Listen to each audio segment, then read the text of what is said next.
Your primary task is to go after the barriers within you that stand against it. So the more I work out and the more I work through my anger, my sadness, my bitterness, my resentment, the more I'm able to access and therefore increase my happiness.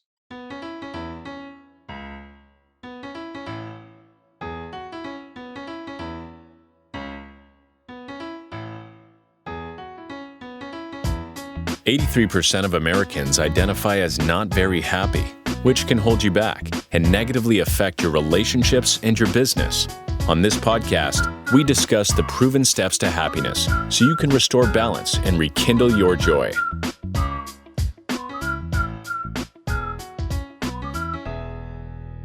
Welcome to another episode of How to Be Happier for Entrepreneurs. We have our guest, Jake, with us today, and Jake and I are going to carry on a really fascinating conversation on breaking free from childhood beliefs. So many of us, including myself and Jake, lived a life for decades and had no idea that these childhood beliefs that were buried inside of us were controlling us. So buckle in. It's going to be a great show. Welcome, Jake. Brad, thanks so much for having me. I'm looking forward to the conversation. Sweet. So we always jump right in. So let's jump right in. What in your experience is the primary obstacle that keeps entrepreneurs from finding fulfillment and success, and how can they address it? It's by far and away resistance. No question. The question is simply, what is responsible for that resistance? What is the source of the resistance? That's what stops people from reaching their goals, growing as fast as they would like to. It all comes back to resistance. It's just a matter of what caused the resistance or what is keeping that resistance in place. So let's dive more into that. When you say resistance, give me an example. I truly believe it all comes back to fear at the end of the day. But if we're talking about an entrepreneur, there's this old saying that you can't outgrow your beliefs, because your beliefs by virtue are that which is true. So if you have self-limiting beliefs, which we all have self-limiting beliefs in order to keep us safe, in order to keep us inside of our comfort zone. Anything outside of our comfort zone, our nervous system experiences as a threat. But we know that in order to grow, we have to step outside of our comfort zone.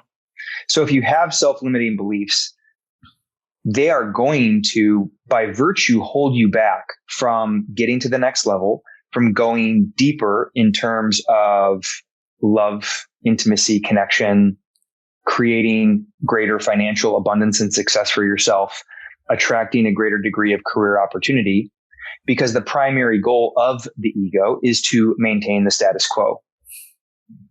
So our beliefs simply serve as confirmation bias to that end, to keep us in our comfort zone, to maintain the status quo so that we simply go on repeating and recreating the same circumstances over and over again that we know that are familiar to us. So in order for that to happen, we have to break through, overcome, and ultimately transcend these beliefs. Now, here's where it gets tricky, and you know this as a hypnotherapist, that our beliefs are stored where? They're stored. Go ahead. Deep in the subconscious. Correct. Exactly. Deep in the subconscious mind. So in order to break through them, what must happen? We must bring them to the conscious level. We have to increase our conscious awareness in order for that to occur. And that's when we can work through the resistance that's attached to our beliefs. Because all of our beliefs create what? They create thoughts, right? That's how a belief starts. It's just a thought that's on repeat. And I'm sure you've discussed this with your audience members many times in the past. But that, of course, dictates our attitude, our energy, our actions, and our decisions, which gets us all of our results. So in order to make a change, the first step is to increase our conscious awareness so that we can become aware of the beliefs that hold us back. We can break through, transcend those beliefs, dissolve resistance, right? Because that's when we dissolve the resistance, is when we break through those beliefs so that we can then step into taking the actions that we need to take in order to achieve a greater degree of growth. Love it. Wow. I love this stuff. All change begins with awareness is what's on the screen right now, right? Absolutely.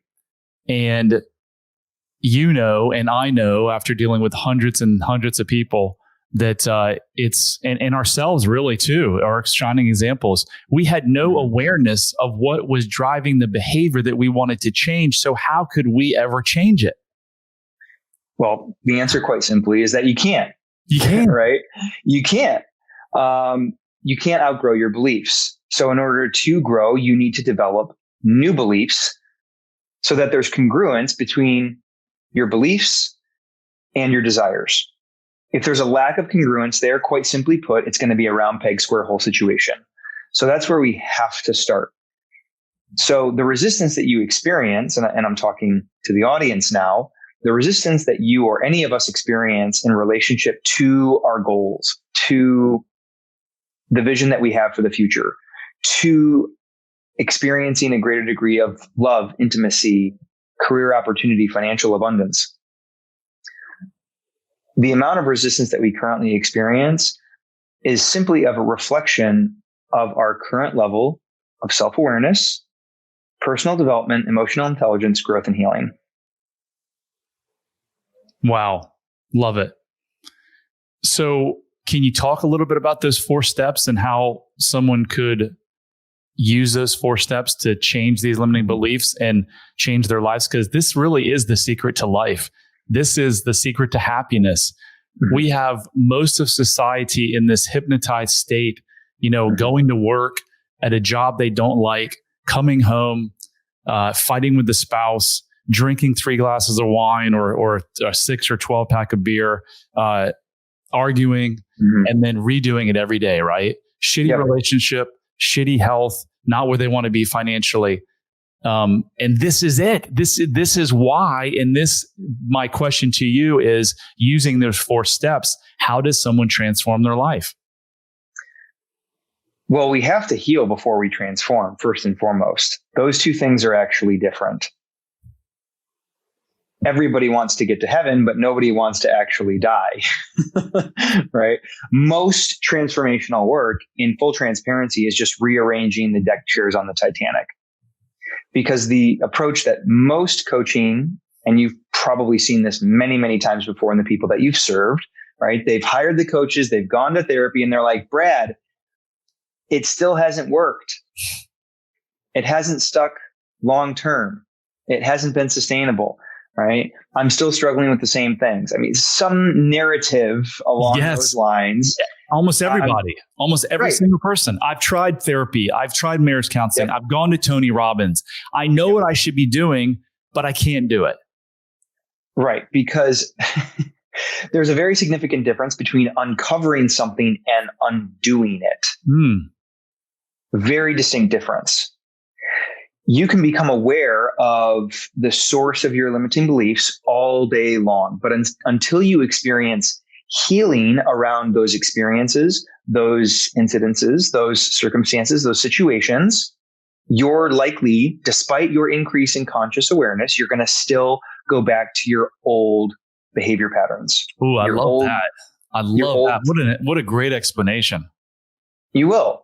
I mean, take a look at yo-yo dieting, for example. Why do people, lose weight, but they fail to keep it off? It's arguably the most pervasive problem in the health and fitness industry. When it comes to nutrition, when it comes to dieting, right? People will lose the weight, but they will not be able to keep it off. They will revert right back to their previous weight prior to having adopted the new diet, the new nutrition regimen, whatever it may be. 98% of diets fail. But correct. It's a multi-billion-dollar industry. Billion-dollar industry.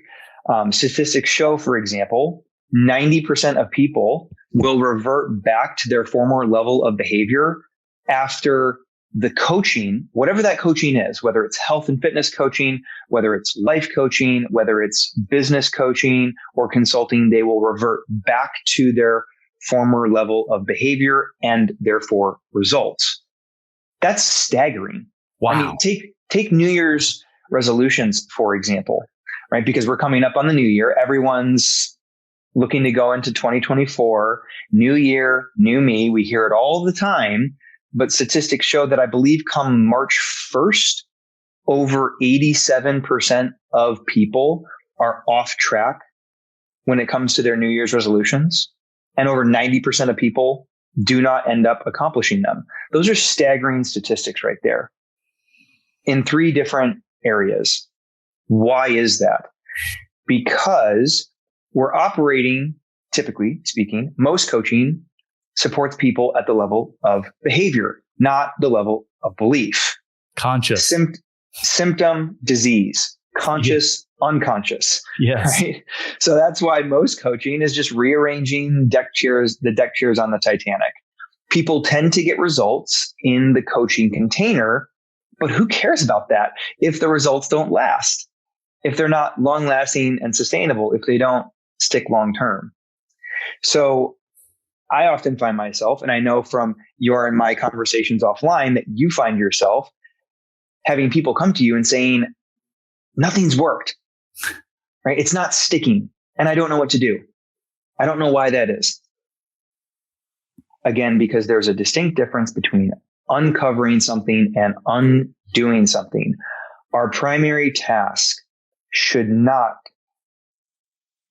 be to seek greater happiness, but to seek after and find what stands in the way of us experiencing greater happiness. Boom. Drop the mic there. That's where the real work is. But the ego prefers almost anything to the change that is required in that. It would much prefer to go on maintaining the status quo and keeping us trapped in this illusion, right? Whatever the illusion is. I'm happy in my marriage when I'm actually, incredibly dissatisfied, for whatever reason. I'm happy at my job, despite the fact that I continue year after year to put my dreams on the back burner, right? I'm happy at my current level of success, despite the fact that I know I'm capable of so much more than what I'm currently doing. It looks slightly different for everybody, but I think the pervasive problem that you and I likely both experience in people coming to us is that on some deep inherent level, people know that they're made for so much more because we're wired for transcendence.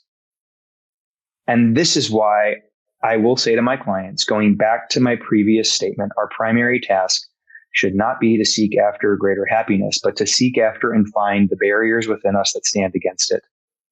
Wow. Anger is the key to happiness. Anger is the key to happiness. Correct. And here's why. The more and you could insert any word there, for example, sadness, right? You could bitterness, resentment. The more I work out and work through and heal my anger, heal my sadness, heal my bitterness and resentment, what ends up happening as a result, Brad? Yeah, you find more fulfillment and happiness and joy and connection. Bingo, because all of those things block us from experiencing happiness. But what is the pervasive approach to increasing in happiness? What do I need to do in order to amplify happiness? Right? Yeah. Whether it's make more money, whether it's switch jobs. Over 73% of people year to year are looking to change jobs. What does that tell you? It tells you that they're not happy at their current position for whatever reason. But there is nothing that can give you more of what you already have, period. Yeah. There is nothing that can give you more of what you already have. All of the happiness that you are looking for is already here. It's already available to you. Your primary task is to go after the barriers within you that stand against it. So the more I work out and the more I work through my anger, my sadness, my bitterness, my resentment, the more I'm able to access and therefore increase my happiness. Happiness is from within. You've always had what you needed to be happy. You have it right now. But what I did and what most of us do for 47 years of my life is I said, this external thing is causing my unhappiness. whether it be my wife, my job, and I'm going to get happiness by buying that 42-foot boat and taking it to the Bahamas when I don't know anything about boating. I'm gonna go date a bunch of girls when my divorce happens, and they're no, nothing outside of yourself can ever bring you happiness, and nothing outside yourself can bring you despair. What is happening when you have despair from something outside of yourself? Is it something within you that's causing that? It was something that happened in your past that you're bringing into that current situation. So correct. Jake, what in your journey led you to where you are today in the work that you're doing? Well, as you can probably imagine, and to no one's surprise, this is at the heart of my story. And it's what I wrote my entire book about, Let Love In. The pain stops when the truth starts, when we get to the root of the issue. I found myself in my late 20s, still incredibly young, found myself in my late 20s having accomplished a fairly high degree of career success for someone at that age, at that time. And yet on a very, very fundamental level, I was empty, unhappy, and unfulfilled. And I couldn't figure out why, which ultimately led me to go to therapy, to go to counseling. And it was in counseling, it was in therapy that for the first time ever, I acknowledged an experience that I went through when I was 12 or 13 years old as sexual abuse that I had simply been running from. So it's not as if I repressed it or suppressed it. It's not as if I just all of a sudden remembered it, which does happen, by the way, in therapy all the time. That's very, very common where people dissociate. They completely forget what actually happened. And then when they start unpacking their past experiences in a therapy, coaching, or counseling relationship, all of a sudden these repressed memories come to the surface. And it's almost as if you're experiencing them for the first time. That wasn't the case with me. The case with me was that I had not been acknowledging it for what it actually was, which allowed me to run from it. But more importantly, run from the emotions attached to it: shame, guilt, embarrassment, humiliation, all of these various things. But as you kind of pointed out and alluded to earlier, until we reconcile the pain from the past, what will we inevitably do? We will recycle it in the present moment. And that's what I was doing. I was just doing it unconsciously. Because after my abuse, I created a belief in order to self-protect, in order to ensure that that never happened again, that love was unsafe. That connection, that depth of intimacy was unsafe.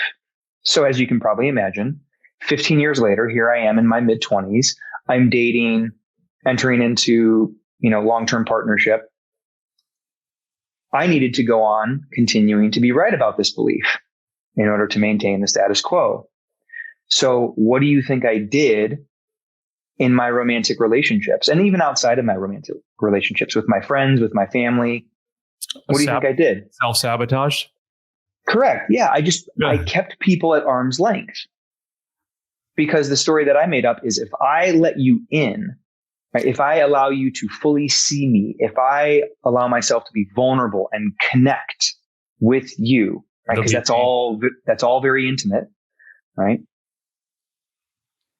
Even if it is platonic in nature, that isn't safe, because 15 years prior, I had this traumatic experience that caused me to make up this belief that then caused a ripple effect into the future. And it wasn't until I experienced healing, not just around that incident, but I started to rewire these beliefs that I had created that had been reinforced for a decade and a half, that I was able to start to show up differently, right, in my life, in my relationships, and therefore attract differently, attract new opportunities, different people. And of course, this was like a very common theme, a very common thread that showed up everywhere in my life. It wasn't just in romantic relationships. Of course, this bled over into my relationships at work, for example, where I had a really hard time collaborating with people. Right? I had a hard time trusting others, because giving them my trust again, it felt unsafe, because that does require a level of safe connection, right? To buy into trusting people. And now, if you're listening, you may be thinking to yourself, well, Jake, I've never been through any big T trauma like that, abuse, assault. It really doesn't matter, because we now know that trauma is significantly more about what happened inside of us as a result of what happened to us compared to what actually happened. It was much more about the belief that I created internally that then dictated my actions and my decisions that caused me to create the results that I was creating in my life over and over and over again. So, and that's what is true for everyone, regardless of whether or not everyone, right? That's where I really want to land the plane. This is true for everyone, because, and I'm sure you experience this as well, people come to us all the time where they've never had any big T trauma, right? But they have these self-limiting beliefs. That's the real trauma. Are the beliefs, are the stories that we make up about ourselves, other people in the world that ultimately hold us back. Because the event is just a traumatic event. The trauma is what you told yourself about that. So if you're suffering, you are not living in the truth. The truth shall set you free. And you have to look at the truth in order to heal. And I believe you've got to move through the pain to get to the freedom. You've got to move through the truth of the pain. Sometimes it's painful.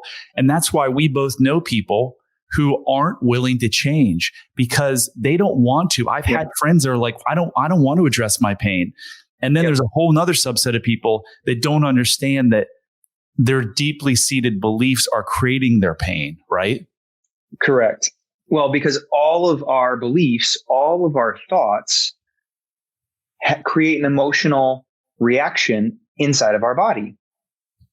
And it's our emotions that dictate and determine our attitude, right? And our attitude determines our actions and our decisions, right? So as long as we have these experiences that have negative emotions attached to them, anger, sadness, guilt, shame, bitterness, resentment, etc., as long as those emotions are still attached to experiences that we have yet to reconcile from the past, we're just going to continue to carry those emotions into the future, and they are going to hold us back.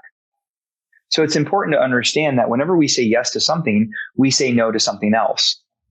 Whenever we say yes to ignoring our problems, for not to put it, in an overly simplistic way, but whenever we say yes to ignoring our problems or putting off healing or not addressing the past and working through and reconciling the pain from the past, what do we say no to?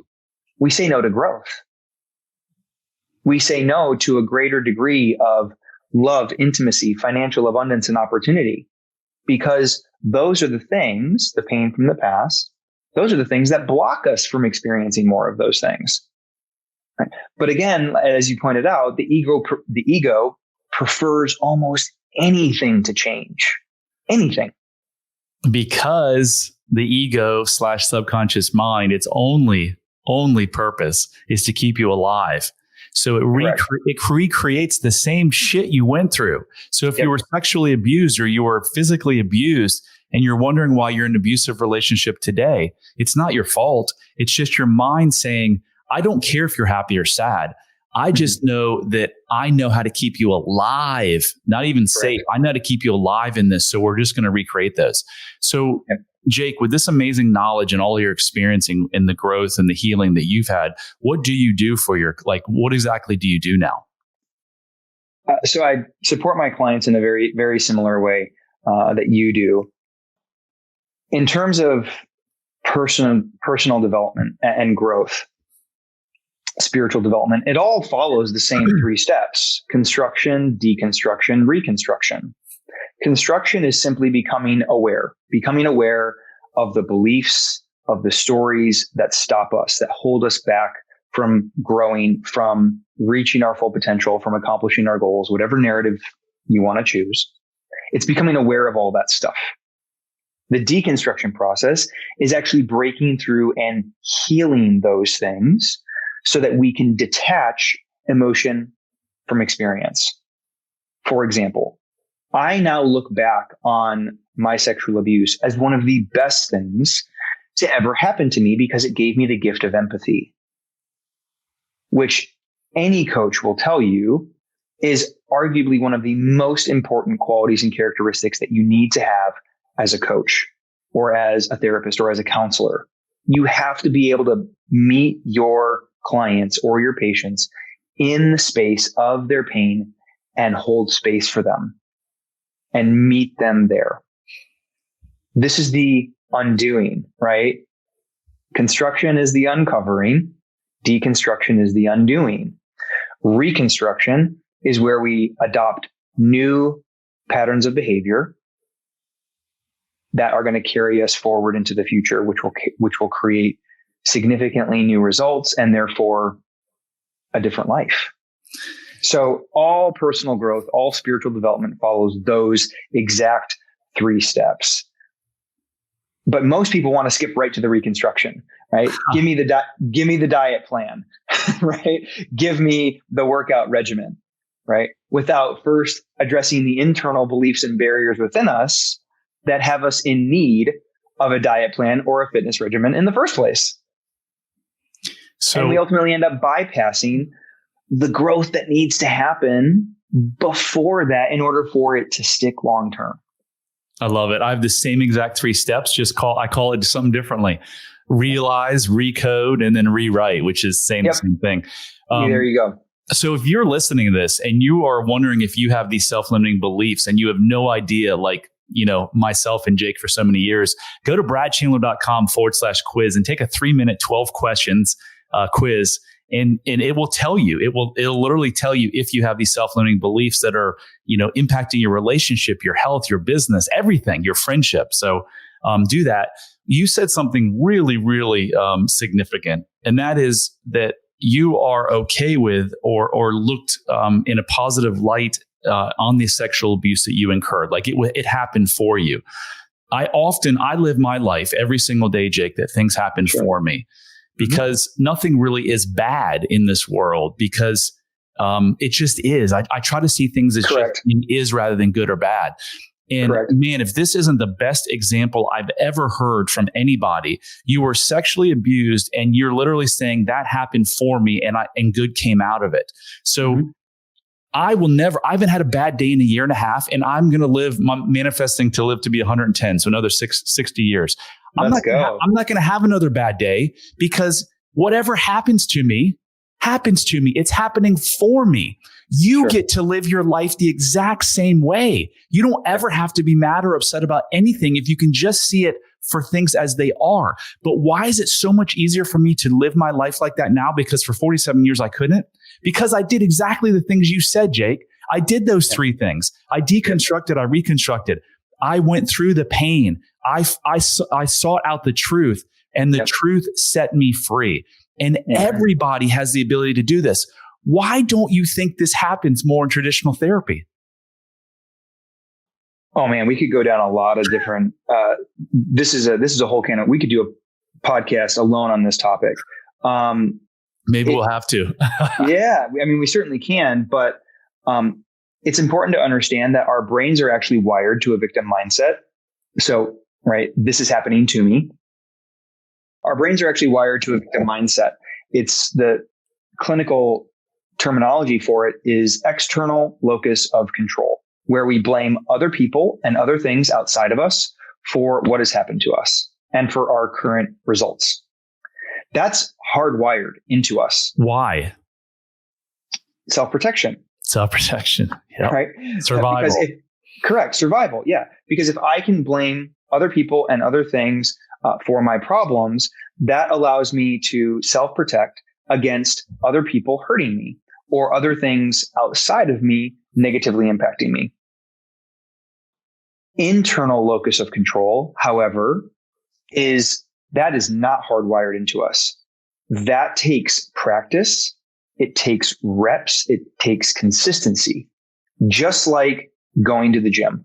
If you want to build muscle, if you want to build a strong physique, there's no way around needing to go to the gym or needing to lift heavy things. Yeah. Right. You have to stretch the muscle. You have to put it under pressure so that the muscle fibers can tear, so that they can repair and regrow stronger. There's no way around it.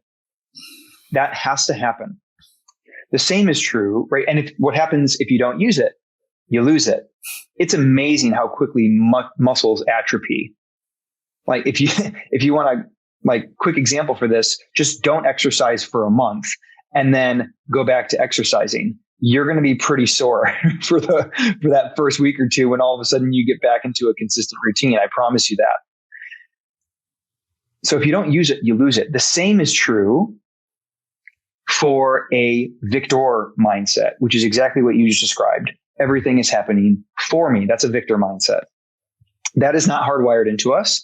It takes consistency. It takes commitment. It takes repetition in order to not just cultivate that mindset, but continue to cultivate that mindset over time. If we don't use it, we lose it.